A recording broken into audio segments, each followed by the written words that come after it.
Hey guys, welcome to Load the Boat with Zach. In today's video, I'm going to take you with me to Lake Guntersville doing some spoon fishing for post-spawn bass. I'm going to be catching a lot of fish on the big spoon. Now, if you want to learn more about how it's done and some of my favorite baits to use spoon fishing, stick around to the end and I'll show you how it's done.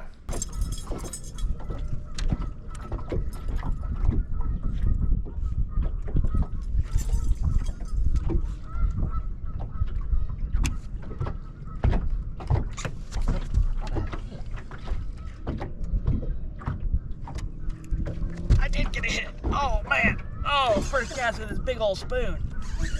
Thought I had a tap. Dang. Oh, dang, they just smoked it. Oh my gosh. It's a big one. It's a big one. Oh my gosh. Look in the head. Wow. There we go. Oh, yeah. Yes. Don't be afraid to pick up a big bait. I saw some little fish schooling around out here and I was catching some little ones on the A-rig. Threw out that big spoon. First cast got me probably 4.5, 5 pounder here. Thank you, Lord. Yes! Alright. First cast with this big old spoon worked out for me. Mark this.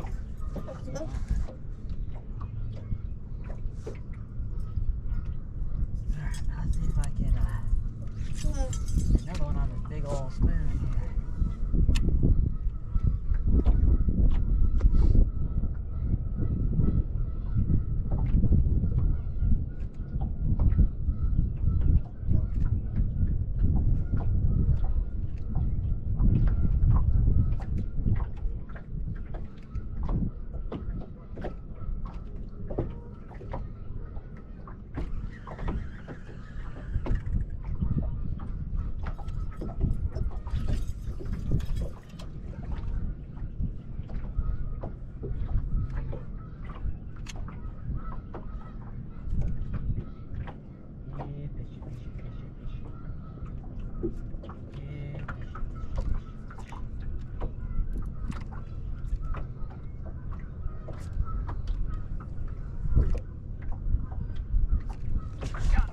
Got him that time.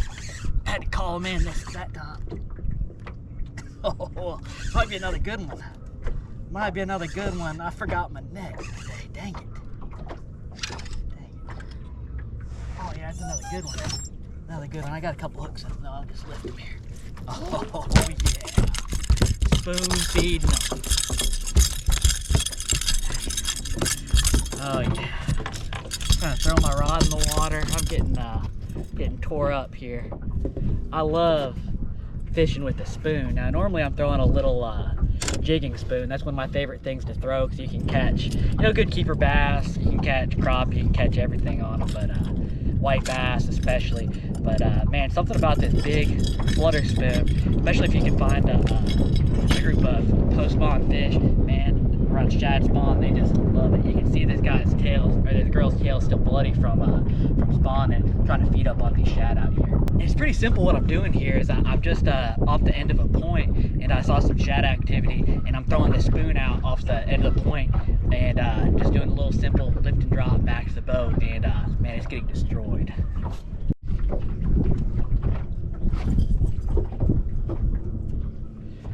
Let's see if I can keep this spoon by going here.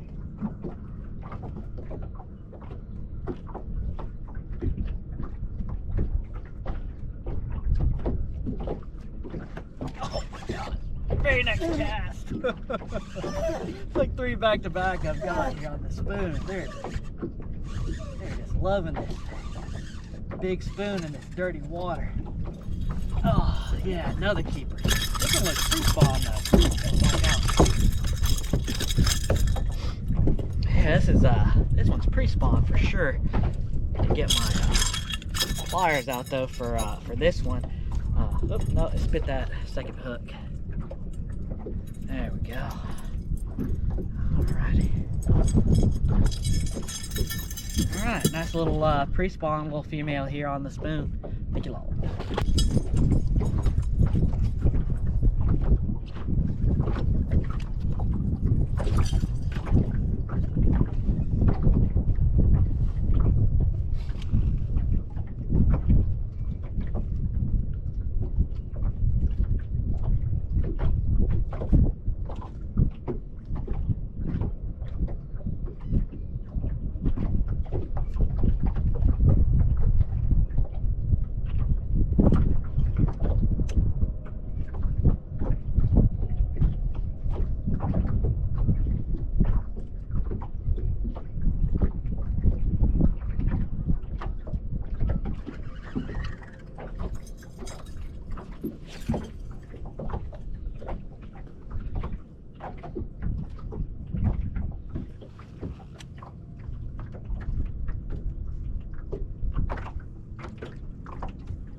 throwing out off the end of the point.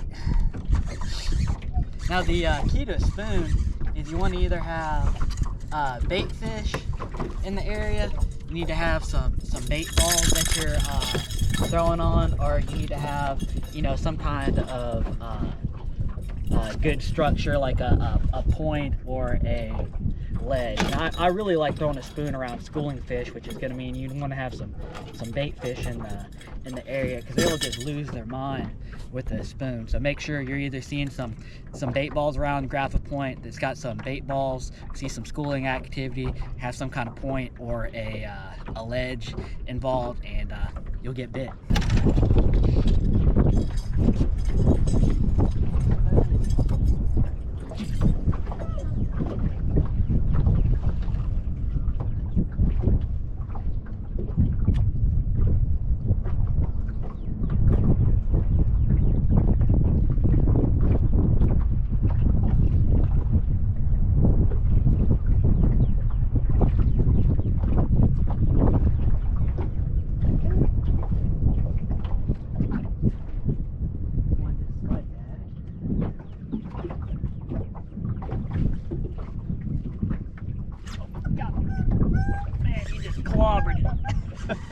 They just hit this thing so hard.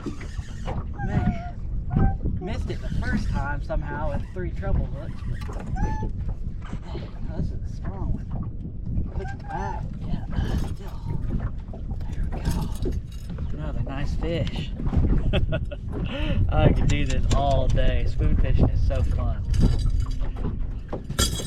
Another nice little pre-spawner. Thank you, Lord.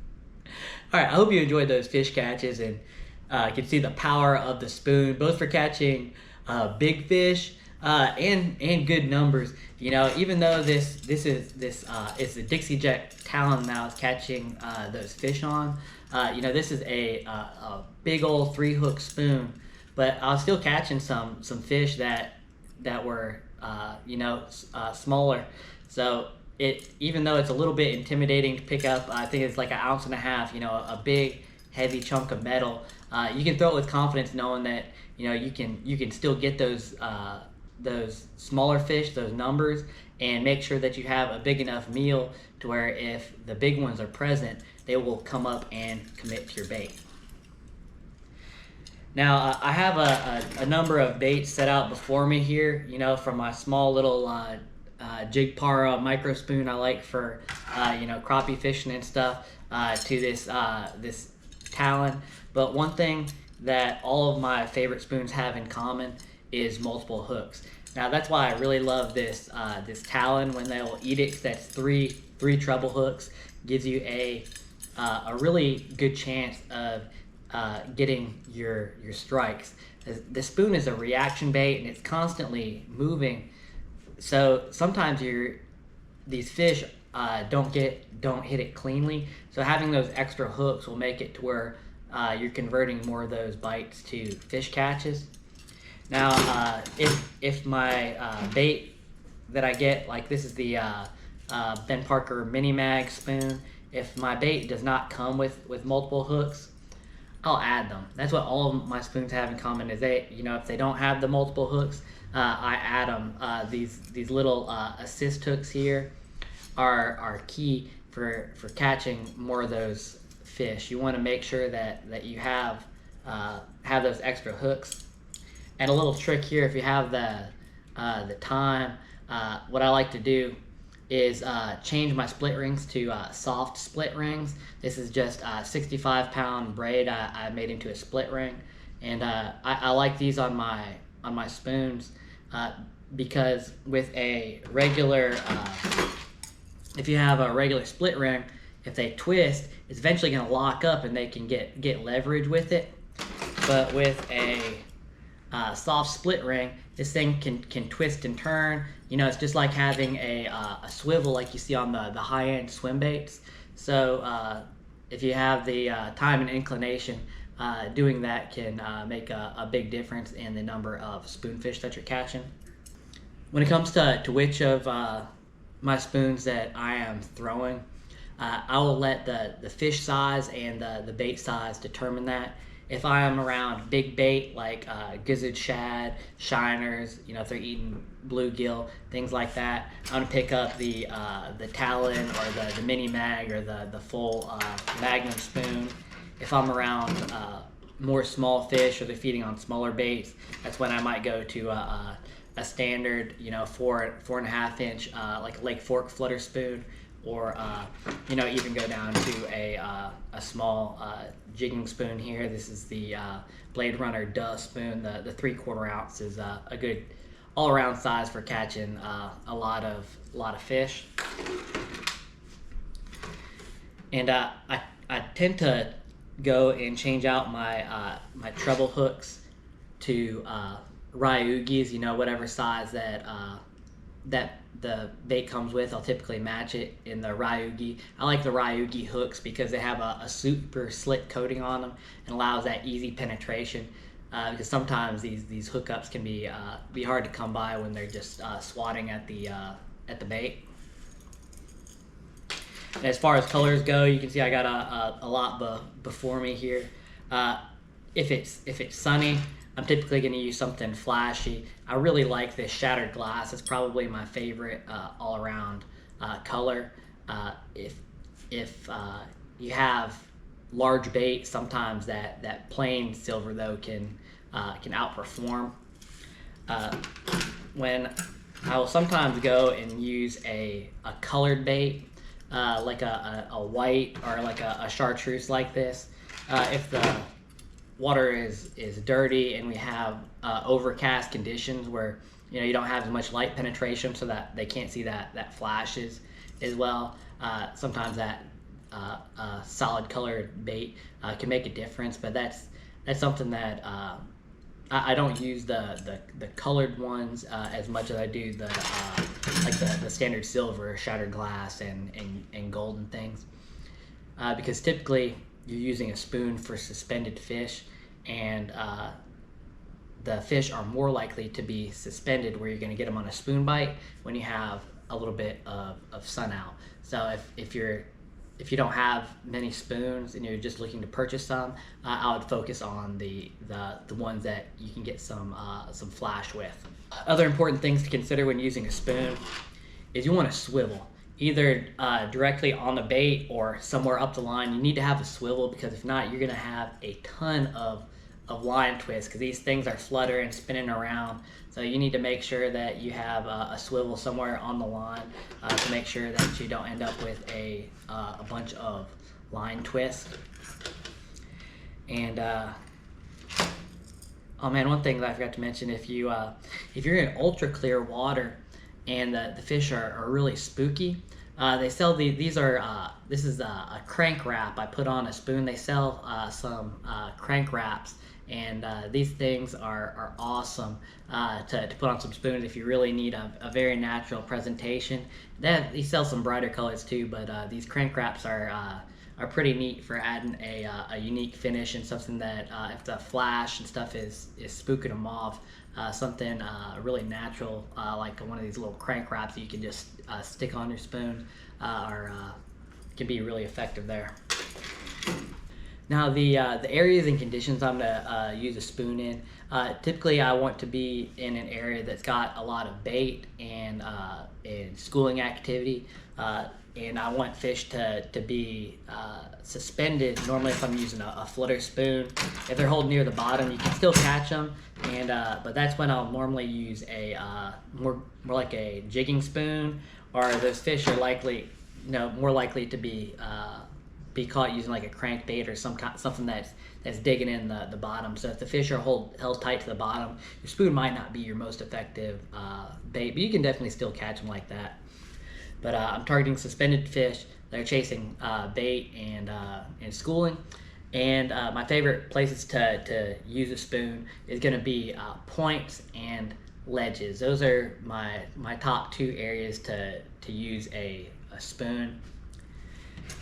Now the spoon really imitates those dying bait really well. A lot of these bait balls that are getting attacked by the fish A lot of them are, the ones that they bust through and they don't necessarily eat, are injured and just fluttering to the bottom. And you catch a lot of big bass on a spoon because a lot of times the biggest bass, they won't be up chasing these bait balls and wasting a lot of energy.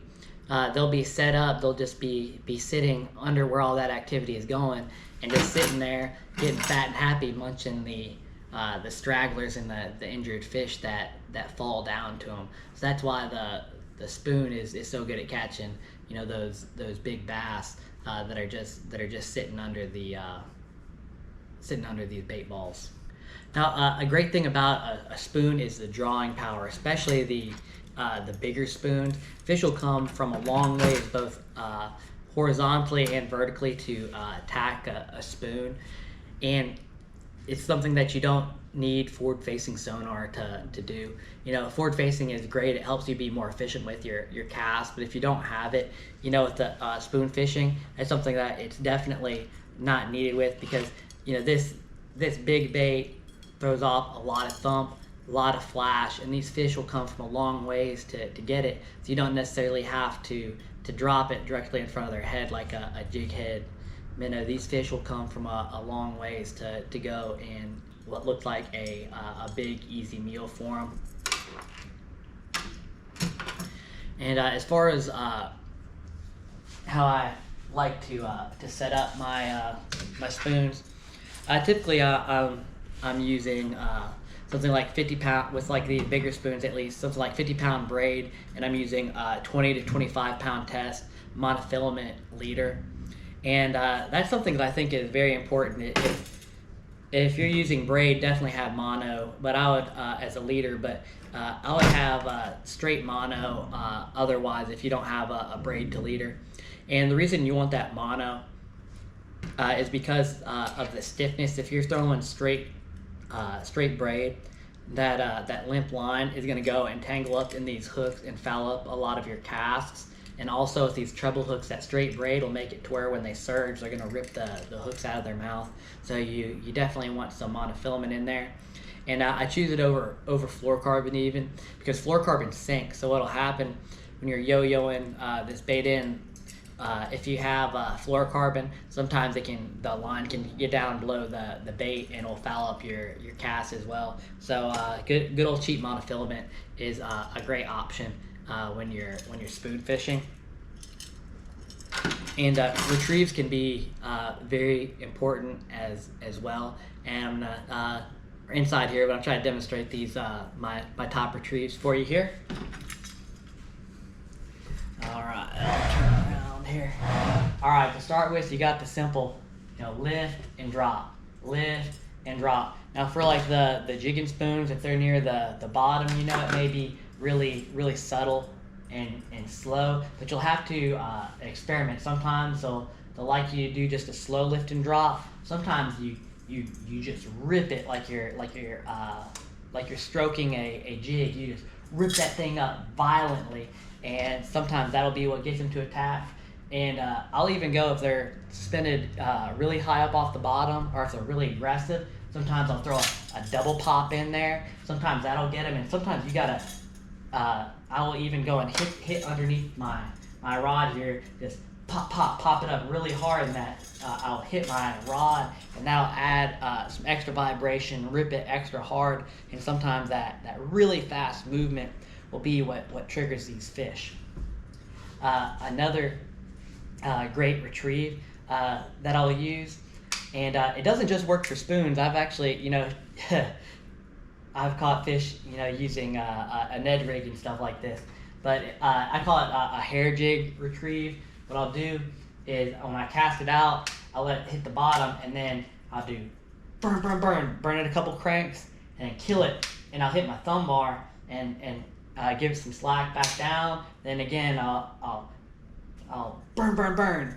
Crank it a few times, and then thumb bar, hit it, let it flutter back down, and that kind of hair jig retrieve, that fast movement in the summertime with these fish, if they're lethargic or if they've been pressured a lot, speed is sometimes what will trigger that reaction. You see people grinding the crankbaits down the ledges, just burning that as quick as you can.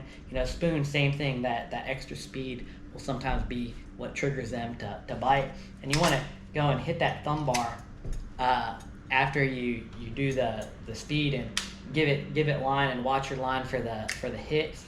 Because if you go and you just keep your if you don't hit your thumb bar, what will happen, instead of that bait, you know, fluttering down like that, what will happen is it'll just pendulum, and it won't look right. It'll just sit there and it'll just fall down like that. So give it some slack to allow that thing to have some action going backwards.